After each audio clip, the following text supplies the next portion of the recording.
Hoje a gente vai encerrar essa nossa série. A gente vem conversando durante todo esse mês de setembro sobre a dupla cidadania. E o que é isso? Nós temos conversado sobre o fato de que a nossa vida, apesar de nós obedecermos às leis do mundo onde nós vivemos, aquilo que nos move numa conduta moral e ética não são simplesmente essas leis que norteiam a nossa nação. Nós somos movidos por uma moral e ética vindo de cima. O que a gente acabou de cantar, uma luz bendita que nos guia, nos mostrando para onde a gente deve ir. A nossa regra de vida, fé e prática está nas Escrituras. Por isso que nós fomos chamados esse mês desafiados a viver segundo essa dupla cidadania. Porque eu vivo aqui na terra, eu vivo aqui em Pirassununga, eu obedeço às leis da nação na qual eu estou inserido, mas eu faço isso principalmente e primordialmente porque eu obedeço a Deus. E através dessa atitude, acima de tudo, eu louvo a Deus e bendigo o nome do nosso Deus. É isso que a gente tem conversado durante todo esse mês de setembro. E hoje a gente está aqui para responder uma pergunta. A mídia tem feito uma pergunta, tem gerado uma discussão no Brasil, gerado uma discussão assim, acalorada muitas vezes. E a pergunta é: quem está com fogo na Amazônia? E aí tem gente que fala: Bolsonaro. Já está ficando chato, o cara leva culpa de tudo, né? As ONGs, quem está com fogo foram os índios. E aí começa essa discussão. E eu estou aqui para dar a resposta. Não sei se vocês perceberam, mas a resposta é clara. Quem está com fogo na Amazônia? Foi o Bolsonaro. Mas também foram as ONGs. Também foram os índios. Também fomos eu e você. Porque segundo a palavra de Deus, Romanos capítulo 8, o verso 20 e o verso 21, a Bíblia diz o seguinte: pois o universo se tornou inútil, não pela sua própria vontade, mas porque Deus quis que fosse assim. Olha o versículo dizendo que o universo, o planeta Terra, paga uma punição de Deus, castigo de Deus por causa do nosso pecado. Deus quis que fosse assim. Porém existe uma esperança. Um dia o próprio universo ficará livre, essa é a esperança. Mas ele vai ficar livre do quê? Do poder destruidor que o mantém escravo e tornará parte da gloriosa liberdade dos filhos de Deus. Hoje, o planeta, o universo onde nós vivemos, ele vive escravizado por um poder destruidor que o mantém escravo, consequência dos nossos pecados. A nossa conversa hoje vai ser tentar entender um pouquinho qual é a nossa relação com tudo isso, onde nos encaixamos nisso tudo. Está meio na moda, né, de poder falar sobre meio ambiente, mas na prática, qual que é o papel do cristão que vive a dupla cidadania? Antes da gente entrar e tentar entender o que essa regra de fé e prática nos ensina, eu quero primeiro entender o que está acontecendo no contexto onde a gente vive. Por isso a gente vai ter uma pregação dividida em duas partes. Duas pessoas vão fazer a pregação essa noite. Eu vou concluir a pregação, mas o começo da pregação, quem vai fazer para a gente é um polícia, seu polícia ambiental, e ele vai conversar com a gente um pouquinho o impacto nosso no meio ambiente, no mundo que a gente vive. Então eu vou chamar o Cássio para vir aqui à frente. O Cássio é polícia ambiental. E aí, Cássio, fique à vontade. Salve da amada igreja. Amém? Amém. Trabalho em policiamento ambiental há aproximadamente 20 anos. Atualmente estou servindo ali em Santa Rita do Passa Quatro. E como o pastor falou, né, a gente está em moda agora falar da Amazônia, de uma série de coisas aí que fogem um pouco da realidade local, né? Então hoje a gente vai estar falando aqui o que a gente pode influenciar no meio ambiente, mas visando a parte local, né? Então, a princípio, a gente vê o meio ambiente é tão importante que na própria Constituição Federal já consta no seu artigo 225 que todos têm direito ao meio ambiente ecologicamente equilibrado, bem de uso comum do povo e essencial à sadia qualidade de vida, impondo-se ao poder público e à coletividade o dever de defendê-lo, preservá-lo para as presentes e futuras gerações. Partindo daí, a gente vê que quase tudo isso não está sendo cumprido, né? Então, uma parte que a gente vai estar olhando agora é os recursos hídricos, né? A conscientização para a utilização desses recursos. Alguns dados para a gente ver a importância dessa preservação dos recursos hídricos. A distribuição no mundo, né? A água potável, para cada litro de água existente na Terra, 970 ml são de água salgada e 30 ml de água doce. Desses 30, 22,8 encontram-se na forma de gelo, nas calotas polares, portanto de difícil aproveitamento, e 3,7 ml são de águas subterrâneas profundas de difícil acesso, restando 3,5 que são realmente disponíveis, ou seja, 0,35% do total global. Já no estado de São Paulo, atualmente, aproximadamente 72% dos municípios, total ou parcialmente, são abastecidos por águas subterrâneas, né? Atendendo a uma população de mais de 5,5 milhões de habitantes. Daí a gente consegue entender o quê? A importância de a gente estar preservando esse recurso hídrico, né? Ou seja, nós temos uma reserva de água aí que passa na televisão, em um monte de internet, que a gente fala assim, o aquífero Guarani, né? Que é interminável, mas na realidade não é bem assim, né? Essa principal reserva de água doce da América do Sul é um dos maiores aquíferos do mundo. Ocupa uma área total de 1,2 milhões de quilômetros quadrados, estende-se no Brasil, Paraguai, Uruguai, Argentina, e é uma área equivalente aos territórios da Inglaterra, França e Espanha juntos. Com esses dados, né, aparentemente a gente pode pensar assim, é algo inesgotável, né, que não acaba mais, mas o grande problema do aquífero é a poluição que pode atingir. Sua maior ocorrência se dá no território do Brasil, né, abrangendo os estados de Goiás, Mato Grosso do Sul, Minas Gerais, São Paulo, Paraná, Santa Catarina e Rio Grande do Sul. E tem uma importância estratégica para o abastecimento no futuro.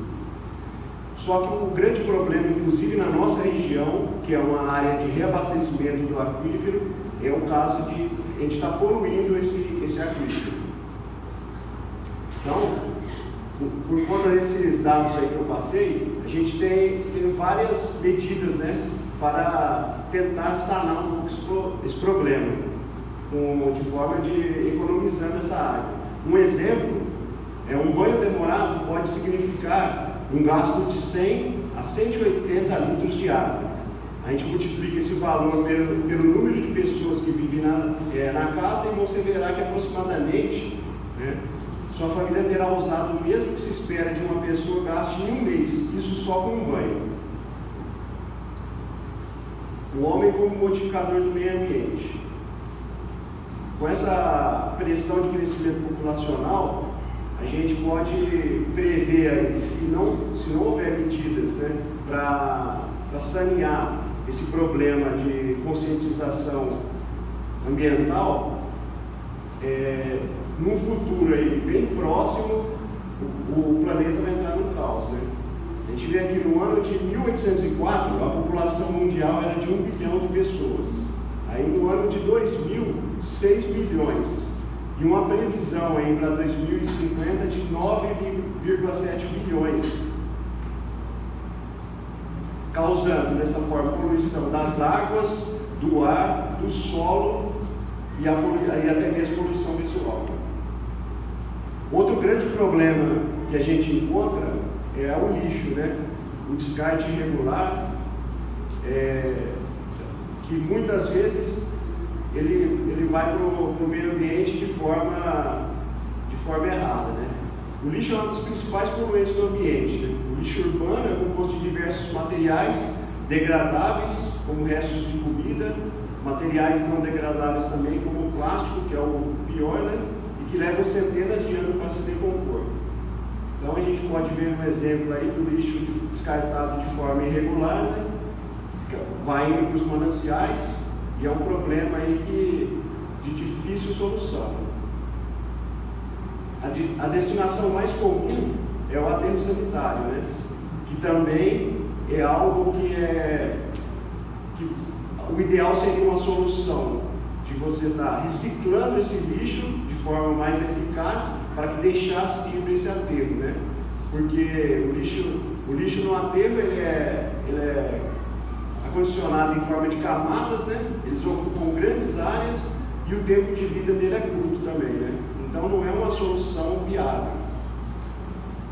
Um exemplo aí de um aterro sanitário e um exemplo de um lixão, que nesse caso nem aterro não é, né? É ao céu aberto que a gente encontra em muitas cidades também. Então a solução mais viável seria o quê? Uma redução, uma reutilização e uma reciclagem, ou seja, né?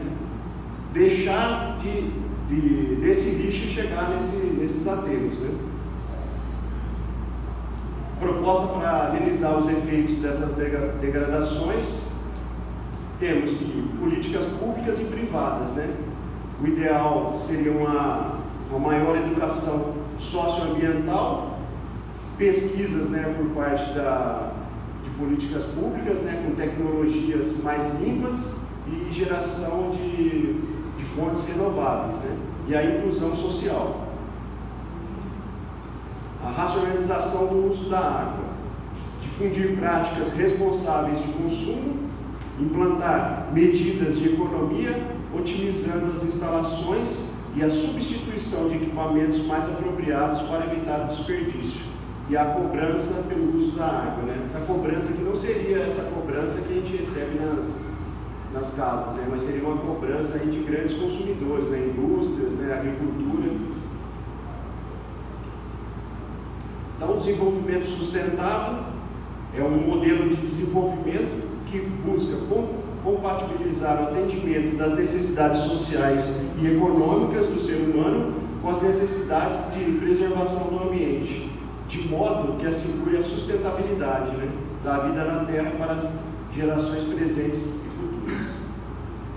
Então, como uma finalidade principal seria essa de educação socioambiental, né? Desenvolver o cidadão consciente do meio ambiente total, preocupado com os problemas associados a esse ambiente e que tenha conhecimento, as atitudes, motivações, envolvimento e habilidades para trabalhar individual e coletivamente em busca de soluções para resolver os problemas atuais e prevenir os futuros.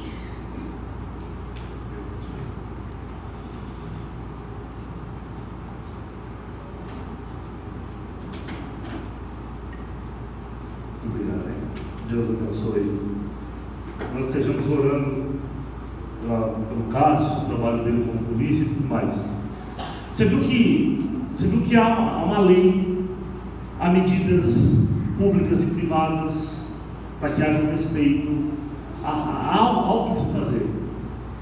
Agora, como a gente tem dito aqui desde o começo, nós não obedecemos porque existe uma lei, nós não obedecemos porque existe uma iniciativa pública privada, nós obedecemos porque a palavra do Senhor nos ensina. Quer ver só? Abra suas Bíblias em Gênesis capítulo 2, para que a gente venha lendo do versículo 15 até o versículo 20.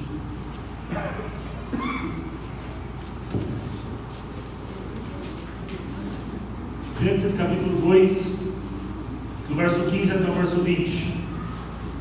Gênesis é fácil, né? O primeiro livro da Bíblia. Então, ajudou. No 15 ao 20 diz o seguinte: Então o Senhor Deus pôs o homem no jardim do Éden para cuidar dele e nele fazer plantações. O Senhor deu ao homem a seguinte ordem: Você pode comer das frutas de qualquer árvore do jardim, menos da árvore que dá o conhecimento do bem e do mal. Não coma a fruta dessa árvore, pois no dia que comer, você certamente morrerá. Depois o Senhor disse: Não é bom que o homem viva sozinho. vou fazer para ele alguém que o ajude, como se fosse a sua outra metade. Depois que o Senhor Deus formou da terra todos os animais selvagens e todas as aves, ele os levou ao homem para que pusesse nome neles. Eles ficaram com o nome que o homem lhe deu. Ele pôs os nomes nas aves e em todos os animais domésticos e selvagens. Mas para Adão não se achava uma ajudadora que fosse como sua outra metade. Esse texto era muito famoso, talvez você já tenha lido, já tenha lido pregações sobre ele, justamente sempre esse conceito do não é bom que o homem esteja só, falei uma auxiliadora, falei alguém que ele seja outra metade.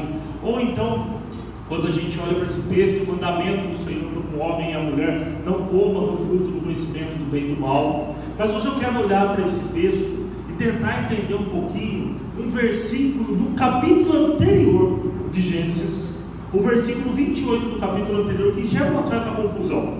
Porque Gênesis 1:28 diz o seguinte: quando Deus fez o homem e a mulher, os abençoou, ele disse o seguinte: tenha muitos e muitos filhos, espalhem-se por toda a terra e a dominem, e tenha poder sobre os peixes do mar, sobre as aves que voam no ar e sobre os animais que se arrastam pelo chão.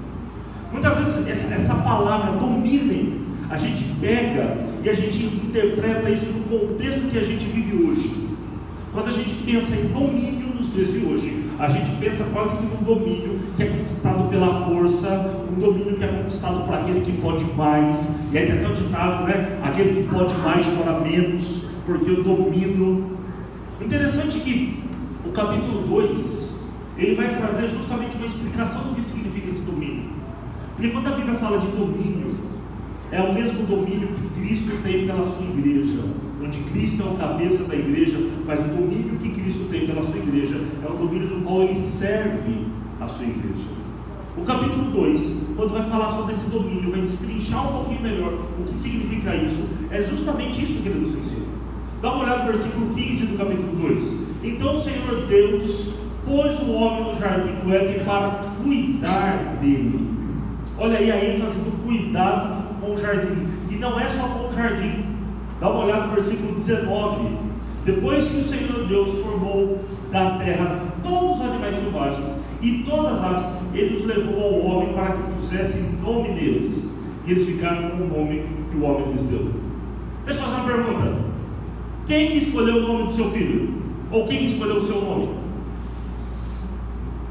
Por mais que seu filho se chame Michael Jackson, não sei se esse é o nome do seu filho, né? Por mais que você tenha colocado o nome do seu filho ou da sua filha em homenagem a um jogador de futebol dos anos 70, tem muito disso, né? O meu nome é assim porque tinha um jogador de futebol que meu pai gostava. Não interessa quem colocou o nome do seu filho ou quem colocou o nome de você, é sempre os pais. No contexto bíblico que nós estamos lendo, dar nome a alguém não significava simplesmente esse domínio, mas significava uma responsabilidade. Sabe por que é você que dá o nome do seu filho? Porque no final das contas, responsável pelo seu filho é você. E aí você fala assim, vai, na hora que você está grávida, está esperando o filho, vê um monte de gente dar palpite. Ai, coloca o nome de Rafael, é um nome bonito, né? Ai, coloca o nome de Joaquim, coloca o nome de Sebastião, eu não sei. Vê um monte de ideias de nome que você pode pôr para o seu filho. Mas no final das contas, você pode ouvir inúmeras ideias. Quem decide o nome do seu filho é você. E você não está nem aí se o outro vai gostar ou não, porque no final das contas, quem cuida do seu filho é você. Isso é um princípio, inclusive, dessa cultura. Quem dava o nome era, na verdade, quem cuidava. Quando Deus traz todos os animais para não colocar o nome desses animais, Ele não está simplesmente delegando uma função. Olha, eu estou sobrecarregado, já criei todos os animais, deu um trabalho para ter ideia de como eu ia fazer um animal diferente do outro, agora vou ter que ter trabalho para pensar no nome. Vamos fazer o seguinte, eu vou delegar uma função para dividir um pouco de tarefa, eu já criei, agora você coloca o nome. Não é por isso. Deus está dizendo para Adão, é sua responsabilidade agora cuidar desses animais, zelar por ele. E é interessante porque essa palavra cuidar, ela tem um peso extremamente interessante. No texto original do hebraico é essa palavra aqui. Você vê que já mudou a nossa vida de saber isso, né? Que transliterando, na verdade, é abate. que significa, dependendo do contexto, um trabalho braçal, um escravo ou aquele que trabalha no serviço do Senhor. É a palavra que é usada quando os levitas vão trabalhar no templo, vão trabalhar para o Senhor. O contexto dessa palavra cuidar é o contexto do seguinte: você vai trabalhar subordinado à ordem de alguém. A gente está vivendo num mundo hoje que está se valorizando muito o serviço terceirizado, é ou não é? Hoje em dia não se fazem mais homens como antigamente, os homens não sabem mais nem trocar chuveiro. Quem sabe trocar chuveiro? Que é uma raridade. Mulher, se o seu marido sabe trocar chuveiro, valoriza ele, viu, mozão? Valoriza ele, eu não sei trocar chuveiro, então valoriza. Então hoje em dia está crescendo o marido de aluguel, porque não se sabe trocar um chuveiro, não se sabe trocar uma torneira. Então você contrata o cara e ele vai trocar o chuveiro que você pediu, ele vai colocar o chuveiro que você quer, no banheiro que você quer, ele vai trabalhar debaixo da sua ordem. Quando Deus diz lá em Gênesis 1:28, quando diz aqui em Gênesis 2:15, quando diz em Gênesis 2:19 o conceito do domínio e o conceito do cuidado, ele está dizendo assim: você vai dominar, você vai cuidar subordinado a mim, você vai fazer segundo a minha vontade, você vai fazer segundo Deus quer. Nós cuidamos porque a terra, como foi lido na liturgia, é criada pelo Senhor e ela é do Senhor. Olha que interessante, esse homem aqui é Adalto Lourenço, ele é um cientista físico, cristão, e em uma das suas palestras ele disse algo bárbaro, algo que eu mesmo disse o seguinte: todas as religiões dizem que o Deus delas é que teria criado o mundo, a vida e tudo mais, mas é fácil provar quem é o Deus. Olha o tempo, é dividido em passado, presente e futuro. Olha o espaço, é dividido em largura, altura e profundidade. As bases da matéria são os átomos, que prótons, elétrons e nêutrons. O estado básico da matéria: sólido, líquido e gasoso. A música: harmonia, melodia e ritmo. Você vê que você encontra 3 em 1 em todo lugar? De onde vem a ideia 3 em 1? É fascinante. O Deus das Escrituras, o verdadeiro Criador, deixou a sua assinatura na criação. A criação é 3 em 1, assim como Deus é 3 em 1. Deus Pai, Deus Filho, Deus Espírito Santo, 3 em 1. E aí ele cria todas as coisas e deixa a sua assinatura naquilo que ele criou. Estados básicos da matéria: sólido, líquido e gasoso, 3 em 1. Assinatura do Criador da sua criação. Nós zelamos pelo mundo, porque nós fazemos isso subordinados à ordem de Deus. Há uma ordem dele. Nós dominamos o mundo com cuidado, dominamos o planeta com cuidado, porque há uma ordem dele. E aí, quando nós fazemos isso, se encaixa num serviço que nós fazemos a Deus, porque nós estamos no planeta que ele criou, para vivermos segundo a vontade dele. Lembra do primeiro domingo? Pagamos impostos e quando fazemos isso, glorificamos a Deus. Hoje eu posso dizer: quando você pega o lixo e joga no lixo de maneira correta, você pode fazer isso glorificando a Deus, porque você está fazendo isso, fazendo assim um serviço a Deus, da forma que Ele quer. Mas é interessante porque o texto continua. Ele não diz simplesmente para nós cuidarmos, temos cuidado, mas ele vai dar continuidade. Ele vai dizer o seguinte: olha, e nesse planeta, nesse jardim, faça plantações nesse lugar. É interessante que o texto no original é como se uma frase complementasse a outra. Ele vai dizer o seguinte: você trabalha com cuidado, ou seja, debaixo da observância do Senhor, mas você faz isso também com zelo e com amor. Não existe aquela frase nos lugares que a gente trabalha. Eu nunca fiz isso, porque eu sempre fui um ótimo funcionário das empresas que eu trabalhei, mas eu já ouvi dizer que algumas pessoas fazem isso. Do tipo, você está trabalhando assim, e aí a coisa fica de qualquer jeito, você fala assim: para quem tá bom demais, né? Certo? Deixa passar. Eu trabalhei muitos anos como eletricista, a gente entrava no forro de casa assim, você viu umas instalações elétricas, você fala assim: meu Deus do céu, quem fez isso aqui? Serviço muito mal feito. Mas por que no forro da casa? Porque é um lugar que ninguém vê, então Você faz de qualquer jeito, ninguém vê e passa desapercebido e vai embora. O texto está dizendo o seguinte: você não faz só como se fosse para Deus, obedecendo a ordem dele, mas você faz com amor e com zelo. Deixa eu fazer uma pergunta então. Como que a gente, aqui em Pirassununga, distante da Amazônia, eu posso fazer alguma coisa para proteger, para preservar, para cuidar do meio ambiente com amor e zelo? Vamos pensar em algumas coisas bem práticas no nosso dia a dia. Água. Coisa simples. Abre a torneira, tem ali de monte. Só um dado interessante. Você sabia que um chuveiro, esse dado da Sabesp, você sabia que um chuveiro gasta mais ou menos 12 litros de água por minuto? Agora faz o cálculo. Quanto tempo você leva tomando banho? Quem é que leva 30 minutos tomando banho? Não precisa confessar o pecado. Não precisa confessar o pecado, mas 30 minutos. Se isso é chuveiro, gasta uma média de 12 litros de água por minuto, se você fica 30 minutos tomando banho, você gastou 360 litros de água em um ano. No ano, 131.400 litros de água. Se você gasta 20 minutos tomando banho, você gastou 240 litros de água. Em um ano, 87.600 litros de água. Existe um estudo entre ambientalistas, Sabesp e tudo mais, que o tempo ideal e suficiente para um ser humano adulto tomar banho é de 5 minutos. Pastor, eu não sei se eu consigo tomar banho de 5 minutos. Tomar banho dia sim, dia não, então, porque daí vai empatando, né? No inverno eu faço isso, né? Porque daí economizo. No inverno eu tomo banho de 10 minutos um dia, no outro dia eu não tomo, mas se dá mais 2 sem tomar. É inverno, a gente não soa mesmo, dá um jeito. Ah, pastor, eu não sei se eu consigo tomar banho de 5 minutos, então não toma de 30. A gente tem que começar a entender que essa é uma responsabilidade nossa, fazermos isso em amor a Deus, cuidarmos de algo que sofre por culpa do nosso pecado. Descartáveis. Alguém aí chuta um número de quantos copos descartáveis são usados no mundo por dia?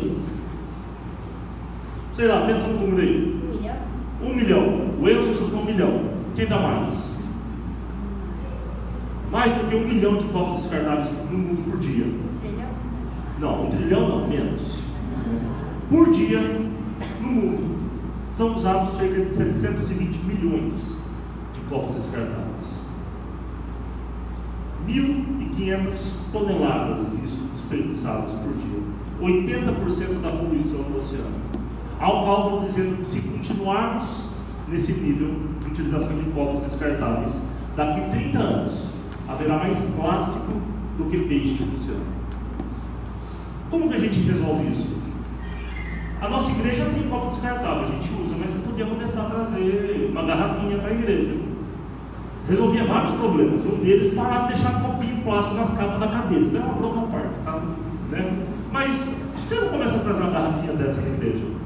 O conselho da igreja tem sido desafiado, na próxima compra, quando terminar os nossos copos descartáveis de plástico, comprarmos copos de papel biodegradável. Esse é o nosso desejo. Não sei se a gente vai ter caixa para isso, mas é o nosso desejo. Mas você podia começar a usar. Nós temos uma pessoa aqui na nossa igreja que ela vende Itapuera, já conversei com ela. Você pode chegar nela e falar: olha, o pastor falou que tem um desconto. Tem, já falei com a Lu. Se você chegar nela e falar que ouviu a pregação de hoje, ela vai vender qualquer garrafinha da Itapuera para você pela metade do dobro do preço. E aí você pode comprar pela metade do dobro do preço sem problema nenhum. Mas começa a trazer. Quantos copos? E sabe qual é o problema? Normalmente a gente chega na igreja, vai lá, bebe uma água e joga um copo fora. Aí no meio da pregação o pastor está falando muito, já está meio chato, vou lá, bebo mais um copo e jogo fora. Antes de ir embora, vou lá, bebo mais um copo e jogo fora. Pronto, 3 copos, você podia usar uma garrafinha retornável. Problema simples, resolve. Uma atitude simples que demonstra amor. Quer ver outro exemplo? Sacolinha plástica do supermercado. Alguém sabe quantas sacolinhas plásticas do supermercado são distribuídas por hora no Brasil? Hã? Já mostrei? não lembrava de todos os PowerPoints, né? Tá vendo como vocês são? 1,5 milhão de sacolinhas plásticas distribuídas por hora no Brasil. Vocês não usam mais carrinho de feira, não? Vai para o carrinho de feira, para o mercado, né? Em casa a gente tem a prática de pegar em caixa de papelão, quando a gente vai no mercado, põe as coisas na caixa de papelão. Teve até certa vez que a gente encontrou uma família da igreja do mercado, nós estávamos saindo assim, o cara veio correndo na minha direção, pastor. Eu não vou falar quem que é, porque é chato, né? Ô pastor, o mercado está cobrando sacolinha? Eu falei, não, Tiago, é que a gente está colocando em caixa porque a gente gosta. Mas é uma prática que a gente tem. É uma prática que a gente tem essa. Né? Evita usar sacolinha descartável. Ninguém tem aquelas eco-bag, aquelas sacolas retornáveis que você vai para o mercado de volta. 1.500.000 sacolas utilizadas por hora no Brasil. Quanto tempo demora para uma sacolinha decompor, você sabe? 400 anos. As sacolinhas agora estão mais resistentes. 400. Antes eu ia no mercado, você comprar uma compra imensa, colocava tudo numa sacolinha só. Hoje você vai no mercado, margarina uma sacolinha, requeijão uma sacolinha, pão uma sacolinha. Você vai no mercado, você volta com 30 sacolinhas. Se a gente começar a fazer isso, a gente pode estar louvando a Deus, bendizendo o dedo e fazendo com amor um simples gesto de fazer uma compra no mercado, deixando uma sacolinha ali para preservar o planeta que Ele fez, que Ele criou. Lixo é o último, prometo. Lixo. Alguém sabe quanto que a cidade de São Paulo produz de lixo por dia? Quanto que a cidade de São Paulo produz de lixo por dia? Cerca de 12.000 toneladas. Sendo que 70% disso dava para ter um outro fim. 35% dava para ser reciclado, 35% poderia virar novo. Mas 12.000. Se tivesse o destino correto esse lixo, esse número de 12.000 caía para 3.600 toneladas por dia. E assim, isso a gente consegue fazer. Vai dizer que a gente não tem capacidade de separar o material reciclável do outro material. Em casa a gente tem um lugar onde a gente joga o lixo e onde a gente separa o material reciclável. Gente, sem brincadeira, a gente tira o material reciclável, coloca na rua, não dá 10 minutos, alguém passa, pega e leva embora. A gente não tem desculpa para não fazer isso. E segundo o texto de Gênesis, se nós fizermos isso, nós estamos fazendo isso em obediência a Deus e demonstrando amor a Ele. Nós estamos fazendo isso em obediência a Deus e assim, louvando a Ele. A gente tem que começar a entender que quando a gente não faz isso, quando a gente deteriora o meio ambiente onde a gente vive, nós estamos cometendo um pecado, sim. Quando você abre a janela do teu carro e joga um lixo pela janela do teu carro, além de ser porco, isso é um pecado. Eu desafio você. Aqui atrás da igreja tem um loteamento novo, tem poucas casas ali, tem de lotes com sujeira jogada. Como isso incomoda? Sabe o centro de convenções? O Jonathan que mostrou isso. Sabe o centro de convenções? Você pega a rua do lado do centro de convenções e sobe sentido centro, não para o lado do centro de convenções, sentido centro. À direita, para quem está subindo ali, na rua da casa do Renato, da Daniela lá embaixo, a hora que você começa a subir, tem um loteamento, um lote ao lado direito. E aí o que aconteceu? O cara já teve que limpar aquele lote várias vezes. Passa lá essa semana. Tem uma placa lá, pedindo educadamente para que não jogue mais lixo ali dentro. Mas passa lá para você ver a educação do cara que está pedindo para não jogar lixo lá dentro. Veja o que está escrito naquela placa, quanta gentileza que ele está pedindo, porque é indiscriminado. Muito lixo, muito lixo. Então ele colocou uma placa vermelha, que é para ver de longe mesmo, uns dizeres bonitos ali, sabe? Para você não jogar lixo ali dentro. E a gente tem que entender que se nós fizermos isso, a gente está cometendo um pecado, desobedecendo o que a palavra do Senhor nos diz. A gente banalizou isso, mas por amor a Deus, por amor àquilo que Ele fez, e para louvar a Deus, nós temos que cuidar desse planeta que Ele criou e nos colocou aqui como mordomos dele. Eu vou desafiar você a fazer um teste. Vou desafiar você a entrar nesse site pegadeecológica.org.br. Tem uma pesquisa ali, você preenche uma pesquisa em menos de 5 minutos. E aí ele diz uma estatística para você, o quanto do planeta você está consumindo.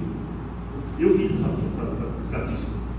A estatística que eu fiz, se todo mundo for como eu, para o planeta sobreviver, eu consumo cerca de 2,7 planetas que eu consumo. E olha que eu sou um cara que ainda separa o reciclável, mesmo assim, eu consumo cerca de 2,7 planetas. Como o meu consumo deteriora o planeta onde a gente vive.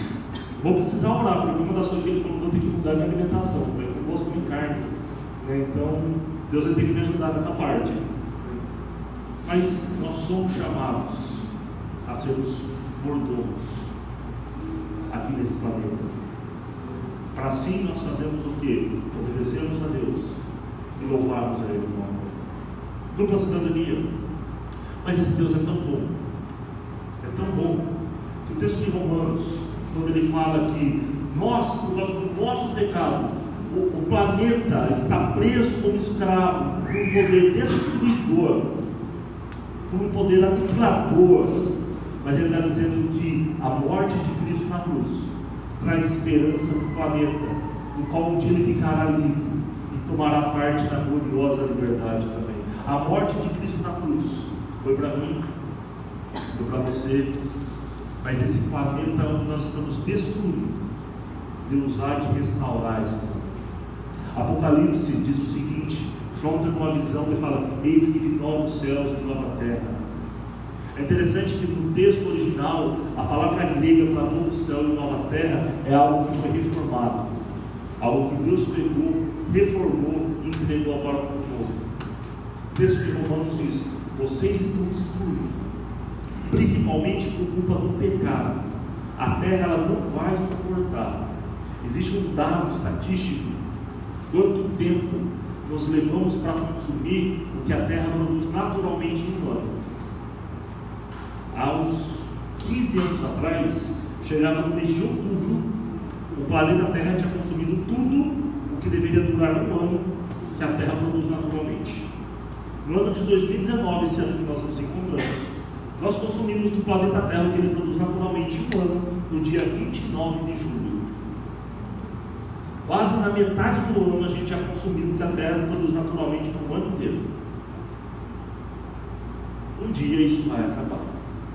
E aí vem Deus e restaura tudo perfeitamente. A morte de Cristo na cruz restaura a minha vida, restaura a sua vida e restaura esse planeta que a gente vive. Mas nós, hoje, fomos chamados a louvar a Deus dentro da igreja, mas louvarmos a Deus principalmente das portas para fora. E uma das formas que a gente louva a Deus, principalmente da porta para fora, é cuidando desse planeta que Ele nos deu, sendo responsável e assumindo a nossa responsabilidade como mordomos aqui na terra, cuidando desse planeta. A gente tem que entender o que o Salmo 19 diz, que os céus proclamam a glória de Deus e o firmamento anuncia a obra da sua mão. Esse planeta é uma obra divina que glorifica a Ele, e nós cuidamos dessa obra que glorifica a Deus, e assim nós fazemos parte desse culto, desse louvor, dessa glorificação a esse Deus que largou tudo, veio à terra para nos restaurar esse planeta, para hoje sejamos desafiados a viver essa dupla cidadania, louvando a Deus, conservando esse planeta para honra e glória. Eu quero convidar você a fechar seus olhos, quero convidar você a baixar a tua cabeça.